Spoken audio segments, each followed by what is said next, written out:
Bienvenidos nuevamente. En el video anterior conocimos la filosofía kantiana, es decir, la teoría del conocimiento que nos proponía este señor nacido en Königsberg que vemos aquí. Pero en el presente video vamos a estudiar una parte que no hemos desarrollado, es decir, la ética kantiana, siendo una de las grandes tradiciones éticas, si se quiere, de la modernidad. Muy bien. Kant expone su teoría ética en su famosa obra Crítica de la razón práctica, Crítica de la razón práctica y también en otra obra muy conocida llamada Fundamentación de la metafísica de las costumbres. Pero vayamos ya mismo a conocer qué opina Kant y qué nos cuenta en su ética. Primero, Kant dice que la ética, toda ética, debe ser formal. ¿Qué quiere decir con que toda ética debe ser formal? Es decir, debe ser universal y racional. Debe ser una ética válida para todo el mundo. Debe estar vacía de contenido, dice. No nos debe decir qué es lo que debemos hacer, sino cómo hemos de actuar y además no nos debe mostrar algún fin a perseguir, como lo hacía Aristóteles, por ejemplo, con la felicidad, en donde el fin del hombre era la eudemonía, es decir, el logro de la felicidad. Kant dice que un hombre, vamos a pasar ya a nuestra próxima pantalla, dice que un hombre actúa moralmente, un hombre actúa moralmente cuando lo hace por deber,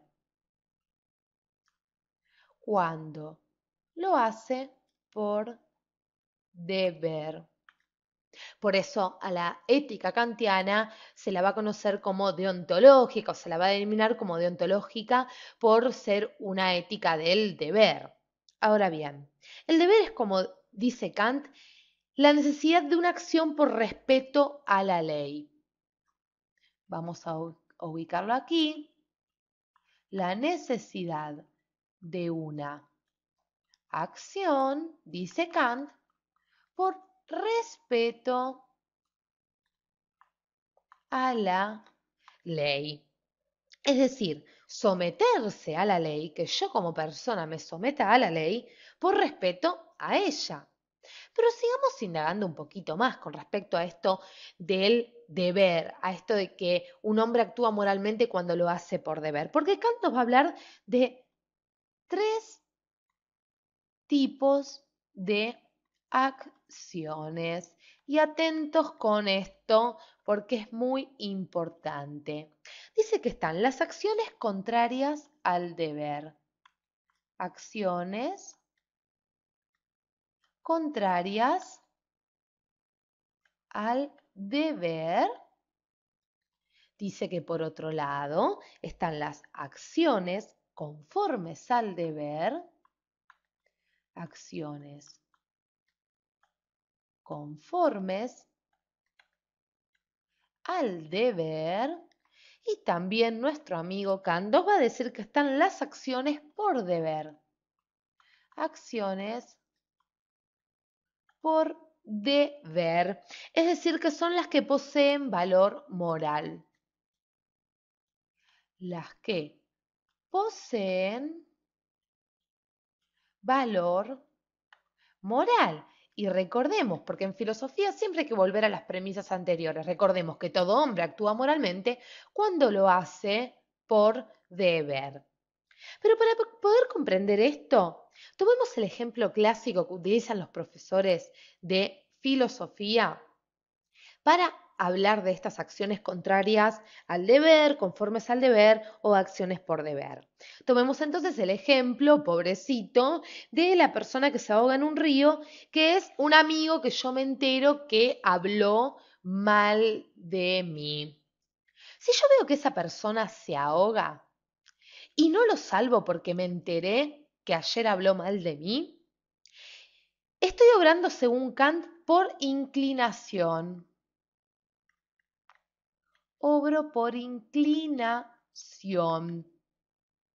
Contrario al deber. Contrario al deber porque me estoy vengando. Entonces, recordemos que si yo veo que esa persona se ahoga y no lo salvo porque me enteré que habló mal de mí, estoy obrando, según Kant, por inclinación contrario al deber. Pero si salvo a esa persona, vayamos ya al segundo caso, estoy obrando acuerdo al deber y por inclinación mediata. Obro de acuerdo al deber y por inclinación mediata, nos dice nuestro amigo Kant. ¿Cómo entendemos esto o por qué? Porque lo salvo para poder luego increparlo y pedirle que me pida disculpas, por ejemplo. Esto sería desde un punto de vista ético, dice Kant, un acto neutro. Es decir, no es bueno ni malo, porque en realidad yo lo salvé y está bien, después le voy a ir a pedir a mi amigo que me dé explicaciones de por qué habló mal de mí, pero digamos que es un acto de acuerdo al deber por inclinación mediata. Ahora bien, si esa persona es mi amigo y lo quiero sin importarme nada de lo que pase o lo que diga, por ende, voy y lo salvo. Es decir, actúo por deber e inclinación inmediata. Actúo por deber e inclinación inmediata. ¿Y por qué estamos diciendo que actuamos por deber y por inclinación inmediata? Porque la persona que salvo es mi amigo, es decir, la persona que yo quiero, como estoy remarcando, y por lo tanto no es un medio, sino un fin. Pero este también es un acto neutro, nos dice Kant. Ahora bien, si esa persona es un desconocido para mí completamente, pero lo salvo, contrariando mis inclinaciones, estoy actuando por deber. Actúo por deber, nos dice nuestro amigo Kant. Este es el único caso en el que Kant considera que un acto es moralmente bueno. Un acto moralmente bueno, porque no actúo ni por inclinación mediata ni inmediata, sino que es un actuar desinteresado, es un actuar por deber, un acto moralmente bueno.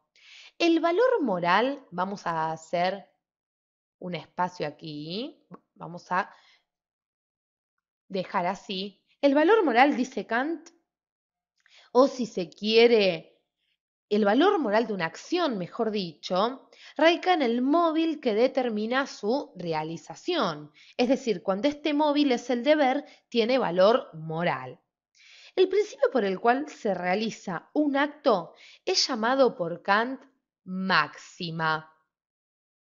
Y aquí vamos a tener una de las máximas entonces. Esta máxima es el principio por el cual realizo un acto. Principio por el cual realizo un acto. Y prestemos atención. Vendría a ser el fundamento de todo acto esta máxima. Esto se expresa en lo que se denominó para Kant imperativo categórico. Imperativo categórico. La máxima o el imperativo categórico más importante en la filosofía kantiana, o uno de los más importantes, es este que estamos señalando. Obra de tal modo que puedas querer al mismo tiempo que se torne ley universal. Es decir, que aquello que yo hago quiere al mismo tiempo que se torne ley universal. Este imperativo es como una regla para medir nuestros actos. Regla para medir nuestros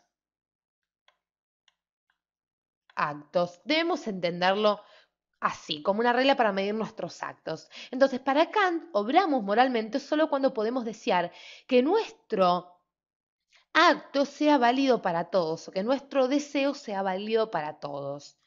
Este imperativo nos dice cómo hay que actuar, nos permite evaluar, dice Kant, nuestras acciones y ver si éstas son conformes o no al deber, recordemos como veíamos minutos antes. Nos queda un tema más. ¿Qué es lo bueno para Kant?